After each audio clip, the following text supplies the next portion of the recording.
स्वागत है आपका PS24 यूट्यूब चैनल पर। PS24 यानी परीक्षा स्टडी 24 को शॉर्ट में PS24 कहते हैं। परीक्षा स्टडी 24 को शॉर्ट में क्या कहते हैं? PS24 कहते हैं। ठीक है, यदि आप यूट्यूब पे सर्च करेंगे PS24 या PS24 या PS24 तो आप परीक्षा स्टडी 24 यूट्यूब चैनल पर पहुंच जाएंगे। परीक्षा का P, स्टडी का S और ये 24 तो मिलकर क्या बना? PS24 या फिर PS24। आज हम आपको DLED प्रथम सेमेस्टर के विषय हिंदी कराएंगे। इसमें हम 3 क्लास करा चुके हैं, जिसमें हमने आपको स्वर व्यंजन के बारे में बता दिया था। आज आपकी चौथी क्लास है और जो छात्र नए हैं चैनल को सब्सक्राइब कर लें। एक बार सभी छात्र वीडियो को अपने दोस्तों में शेयर कर दें। ठीक है, आपके 4 विषय हम कंप्लीट करा चुके हैं। ठीक है, और प्लेलिस्ट सभी विषय की बना दी है। 4 विषय आधे आधे हो चुके हैं।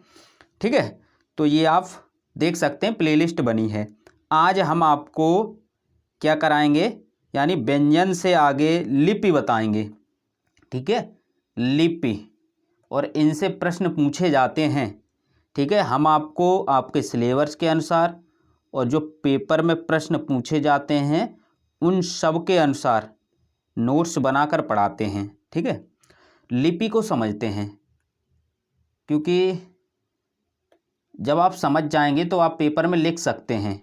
लिपि को हम कह सकते हैं जैसे लिखने के जो संकेत होते हैं, लिखने के संकेत जैसे ये है आपका अ, ठीक है, या फिर ई, ठीक है, या फिर हम कहें ये का, ये क्या है? ये लिखने के संकेत हैं या लिखने के चिन्ह हैं। इसे ही हम क्या कहते हैं? लिपि कहते हैं। ये हिंदी के संकेत हैं, हिंदी में लिखने के लिए ये संकेत हैं और इंग्लिश में लिखने के लिए ये संकेत हैं। ठीक है, इंग्लिश में लिखने के लिए ये संकेत हैं और हिंदी में लिखने के लिए ये संकेत हैं। ठीक है, लेकिन हम हिंदी पढ़ रहे हैं तो हम परिभाषा लिपि की कैसे लगाएंगे या फिर कैसे लिखेंगे?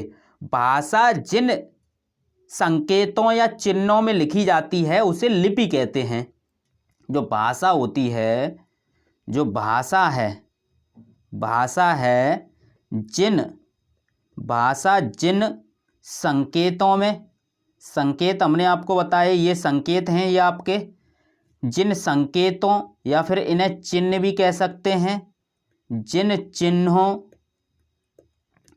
में लिखी जाती है, जिन चिन्हों में लिखी जाती है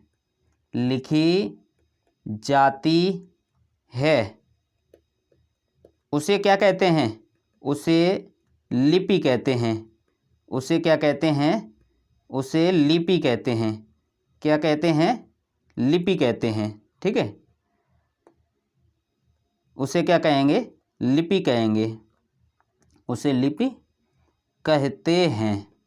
तो इस प्रकार से आप समझ सकते हैं कि हिंदी की जो लिपि होती है वो देवनागरी होती है। ठीक है, और इंग्लिश की जो लिपि होती है वो रोमन लिपि होती है। ये प्रश्न पूछा जा सकता है। ठीक है, और एक प्रश्न आपके पेपर में पूछा गया था लिपि के बारे में, आपने समझ लिए। जो संकेत होते हैं भाषा लिखने के वही लिपि होती है। और एक प्रश्न ये पूछा गया था, आक्षरिक लिपि किसे कहते हैं? आक्षरिक लिपि, ये आपके पेपर में प्रश्न पूछा गया।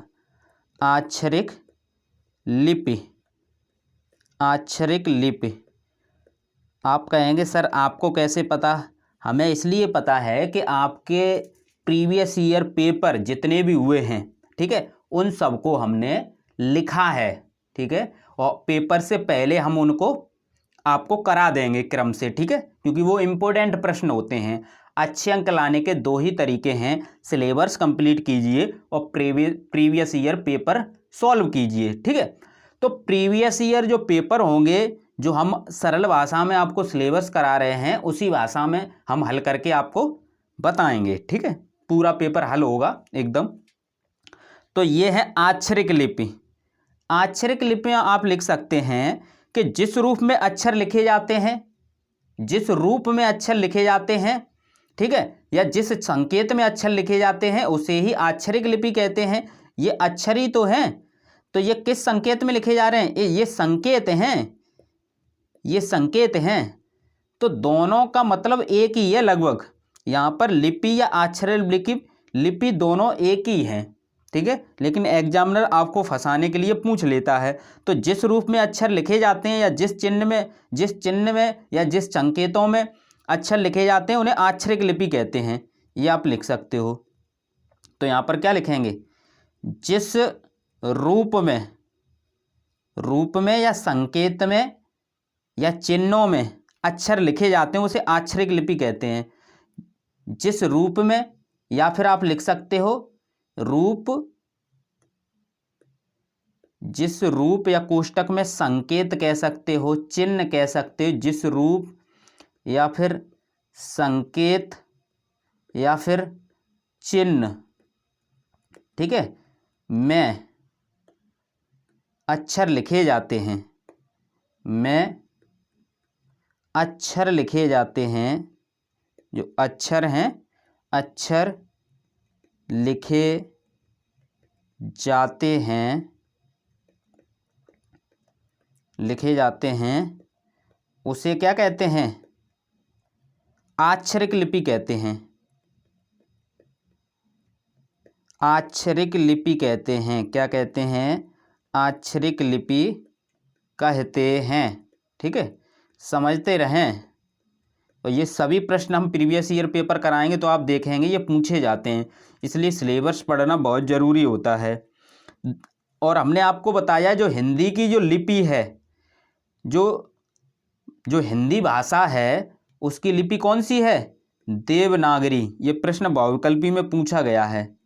हिंदी की जो लिपि है वो कौन सी है? देवनागरी। ठीक है, ये किसकी लिपि है? हिंदी की, यानी हिंदी जो भाषा है उसकी लिपि है। कौन सी है? देवनागरी। ठीक है, ये प्रश्न पूछा गया है। जो हिंदी भाषा है उसकी लिपि है, क्या है? देवनागरी। ठीक है,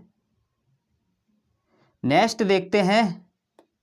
नेक्स्ट है आपका, नेक्स्ट प्रश्न देखते हैं। देवनागरी लिपि के बारे में थोड़ा समझ लेते हैं, इससे प्रश्न पूछा जाता है। देवनागरी लिपि, तो हमने आपको बताया हिंदी की जो भाषा होती है वो देवनागरी होती है। तो हिंदी भाषा को लिखने के लिए जिस लिपि का प्रयोग किया जाता है उसे देवनागरी लिपि कहते हैं। ये आप लिख सकते हो इसमें। ठीक है, लिख सकते हो कि हिंदी भाषा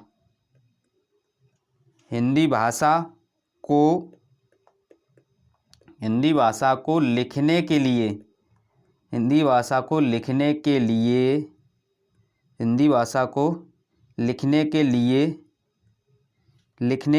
जिस लिपि का प्रयोग किया जाता है, जिस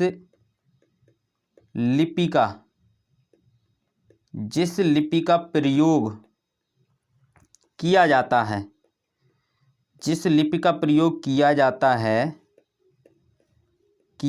है उसे क्या कहते हैं? उसे देवनागरी लिपि कहते हैं। क्या कहते हैं? देवनागरी लिपि कहते हैं। ठीक है, देवनागरी लिपि कहते हैं। यदि आप कंप्लीट सिलेबस जो हम करा रहे हैं प्रत्येक विषय का उसे कर लेंगे तो आपके एक भी प्रश्न छूटेंगे नहीं। ठीक है, आप कोई सा भी प्रीवियस ईयर पेपर उठा के देख लें, आप पूरा पेपर हल कर लेंगे। ठीक है, उसे देवनागरी लिपि कहते हैं। और सभी छात्र प्ले स्टोर से क्या करें? प्ले स्टोर से, मोबाइल में प्ले स्टोर होता है ना, प्ले स्टोर से, मोबाइल में जो प्ले स्टोर होता है उस पर सर्च करना परीक्षा स्टडी 24, PRICSHA, परीक्षा स्टडी 24। ठीक है, और उस पर क्या है? ऐप मिल जाएगा, उस ऐप को डाउनलोड कर लें। ठीक है, सभी छात्र। नेक्स्ट देखते हैं। ये प्रश्न पूछा जाता है कि लिपि के विकास की अवस्थाएं या सोपान, लिपि के विकास की अवस्थाएं बतानी है या लिपि के सोपान बताने हैं। लिपि के विकास, लिपि के विकास की अवस्थाएं, लिपि के विकास की अवस्थाएं या फिर सोपान पूछा जा सकता है। क्या पूछा जा सकता है? सोपान। ठीक है, तो कितने सोपान होते हैं या कितनी अवस्थाएं होती हैं? ये होती हैं आपकी 4। कितनी? 4। कौन कौन सी? चित्र, एक होती है चित्रलिपि, चित्रलिपि, चित्रलिपि।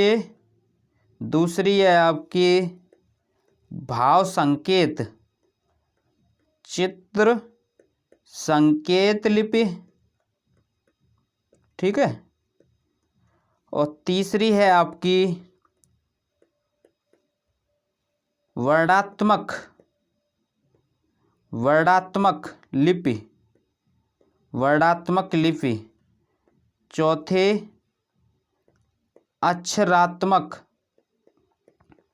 अक्षरात्मक लिपि। ठीक है, इस प्रकार से लिपि के विकास की 4 अवस्थाएं हैं: चित्र, भाव संकेत, वर्णात्मक, अक्षरात्मक। नेक्स्ट आपके पेपर में पूछा जा सकता है, ये सभी आपके सिलेबस के अनुसार हैं, देवनागरी लिपि की विशेषताएं। जो देवनागरी लिपि है उसकी विशेषता बतानी है। देवनागरी, जो देवनागरी लिपि है उसकी विशेषता बतानी है। देवनागरी लिपि की विशेषताएं, विशेषताएं, देवनागरी लिपि की विशेषताएं बतानी हैं। तो आप लिख सकते हैं विशेषताएं। इसमें आपने देखा होगा कि जो लिखा जाता है वही पढ़ा जाता है। ठीक है, क्योंकि देवनागरी लिपि में कितने 52 अक्षर हैं। ठीक है, और रोमन में कितने होते हैं? इंग्लिश में 26 होते हैं। ठीक है, तो इसका मतलब ये है कि हिंदी में अधिक हैं, तो जो लिखा जाता है वो पढ़ा जाता है। इंग्लिश में क्या है? डबल डबल कर देते हैं। ठीक है, तो ये आपने समझा कि इसमें क्या होता है, जो लिखा जाता है वही पढ़ा जाता है। तो ये विशेषता में आप लिख सकते हैं। तो देखते हैं क्या लिखेंगे। इसमें आप लिख सकते हैं, इसमें आप लिखेंगे नंबर 1 डाल के, जो लिखा जाता है, जो लिखा जाता है, जो लिखा जाता है वही पढ़ा जाता है। वही क्या है? पढ़ा जाता है। नंबर 1 ये हो गया। और क्या लिख सकते हो? अक्षर सुंदर एवं सुडौल होते हैं। जो देवनागरी लिपि होती है इसमें क्या होता है? जो अक्षर होते हैं वो सुंदर होते हैं।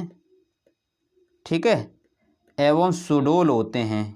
कैसे होते हैं? सुडौल, सुडौल होते हैं। और क्या होता है? एक ध्वनि के लिए एक चिन्ह का प्रयोग किया जाता है। ठीक है, एक ध्वनि के लिए एक,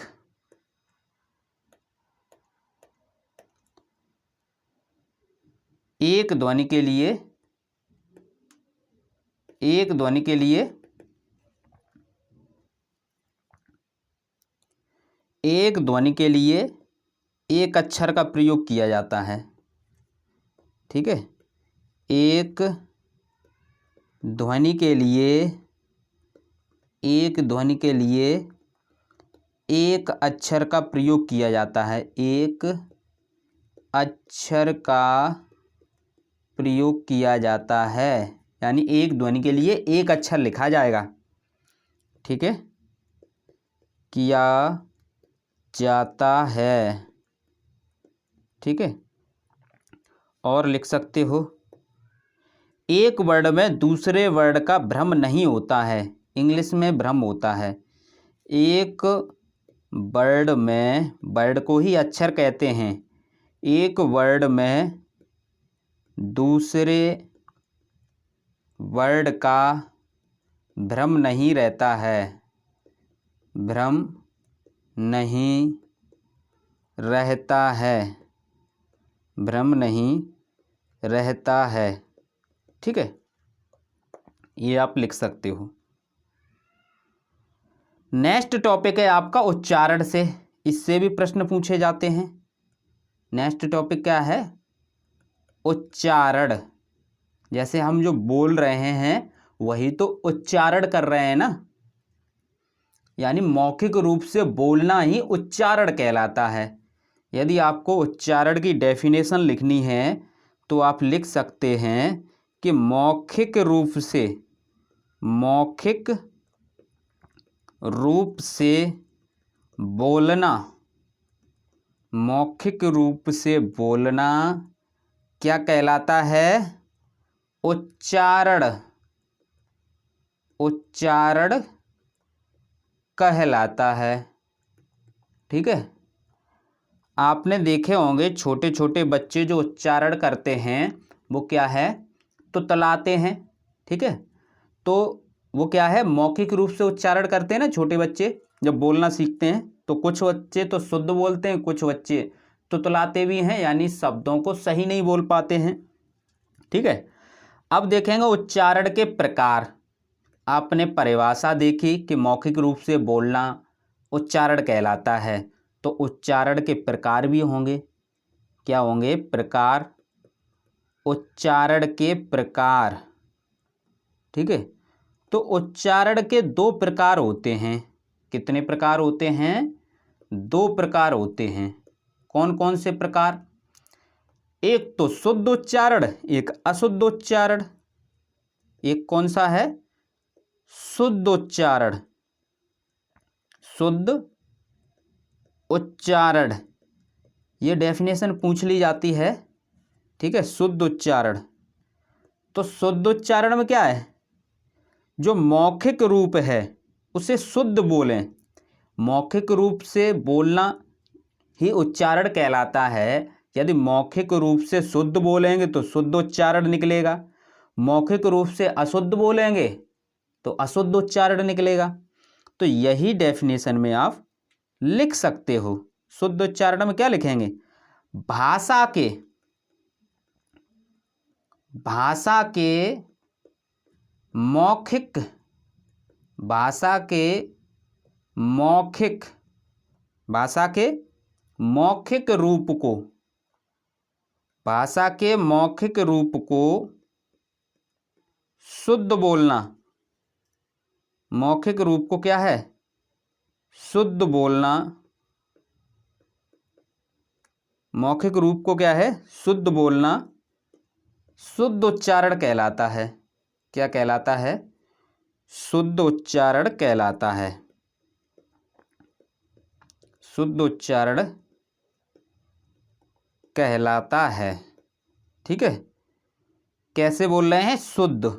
यहां पर आप लिख देना। अशुद्ध में क्या लिखेंगे? दूसरा है आपका पॉइंट, अशुद्ध उच्चारण, ठीक है। तो इसमें क्या है? भाषा के मौखिक रूप को अशुद्ध बोलना, भाषा के मौखिक रूप को अशुद्ध बोलना अशुद्ध उच्चारण कहलाता है। तो ये इस प्रकार आप लिख सकते हो कि उच्चारण में क्या होता है कि मौखिक भाषा को क्या है? मौखिक रूप से बोलना, भाषा को मौखिक रूप से बोलना, ठीक है। भाषा लिखित रूप में भी होती है, लेकिन आपको क्या है? मौखिक रूप से बोलना है, वही उच्चारण कहलाता है। उच्चारण के दो प्रकार हैं, शुद्ध बोलेंगे शुद्ध उच्चारण, अशुद्ध बोलेंगे अशुद्ध उच्चारण। अब इसमें यह प्रश्न पूछा जाता है, अशुद्ध उच्चारण के कारण क्या हैं? किस कारण से अशुद्ध उच्चारण बोलते हैं बच्चे? ठीक है, अशुद्ध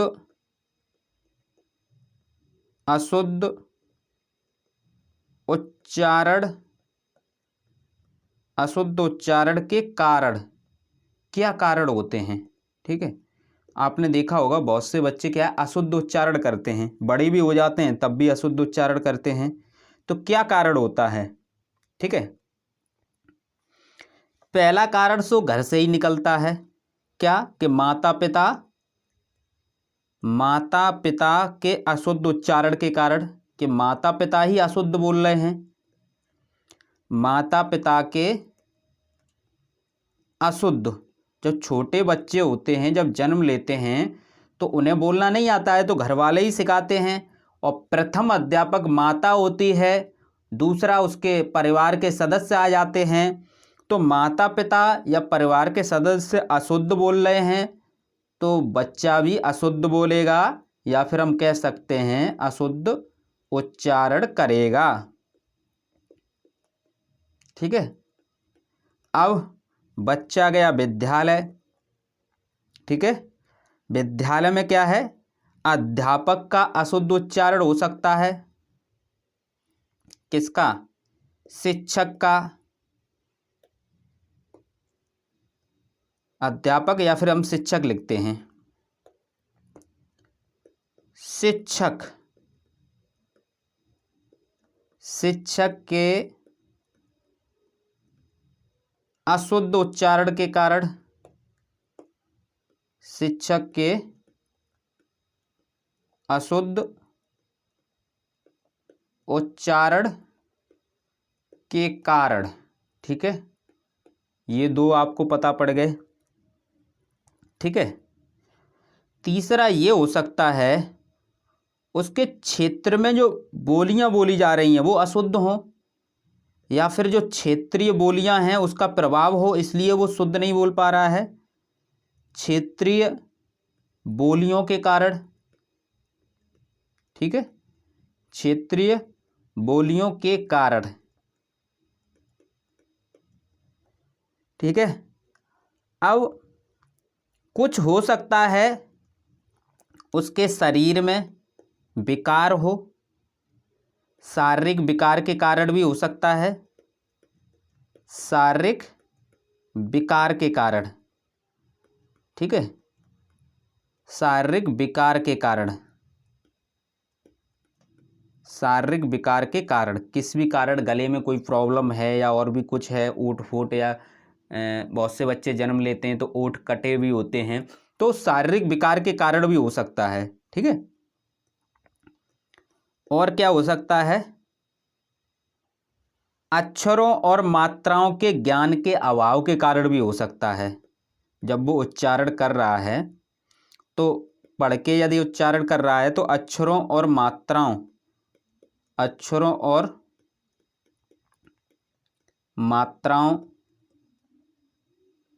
के ज्ञान के अभाव के कारण, ज्ञान के अभाव के कारण। ठीक है, और क्या हो सकता है? और हो सकता है उच्चारण स्थानों के ज्ञान के अभाव के कारण। कंठ, ताल, मुर्दा, दंत, ओष्ठ ये होते हैं ना, उच्चारण स्थानों के ज्ञान के अभाव के कारण, ज्ञान के अभाव के कारण। ठीक है, और क्या हो सकता है? और ये हो सकता है सुर व लय के ज्ञान के अभाव के कारण। पढ़ने में सुर व लय जो होती है ना, सुर व लय के ज्ञान के अभाव के कारण,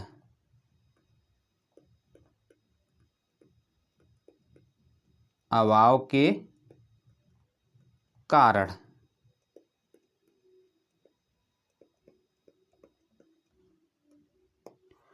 तो आपने समझा अशुद्ध उच्चारण के क्या कारण हैं। माता पिता अशुद्ध बोलते हो, शिक्षक अशुद्ध बोलता हो तो बच्चे भी सीख जाएंगे। क्षेत्रीय बोली हो उसकी, जो क्षेत्र में जो बोला जाता है उसके आसपास, उसके कारण वो सीख लेगा।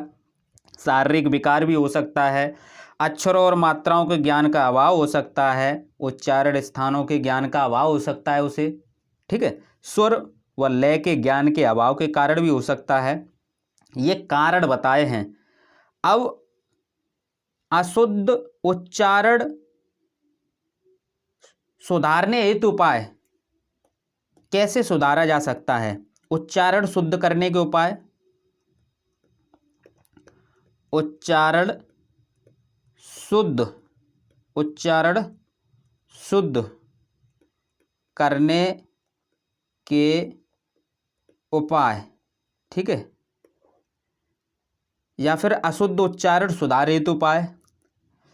तो पहले आपको ये पता लगाना होगा कि किस कारण से उच्चारण छात्र अशुद्ध बोल रहे हैं, तो उनका हम सुधार कर दें।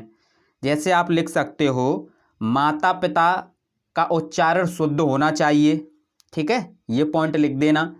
शिक्षक का उच्चारण शुद्ध होना चाहिए, ठीक है, फिर लिख देना शारीरिक विकार सही होना चाहिए, ठीक है, जो भी उसके विकार हैं उसको सही करवाना चाहिए। अक्षरों और मात्राओं का ज्ञान कराना चाहिए।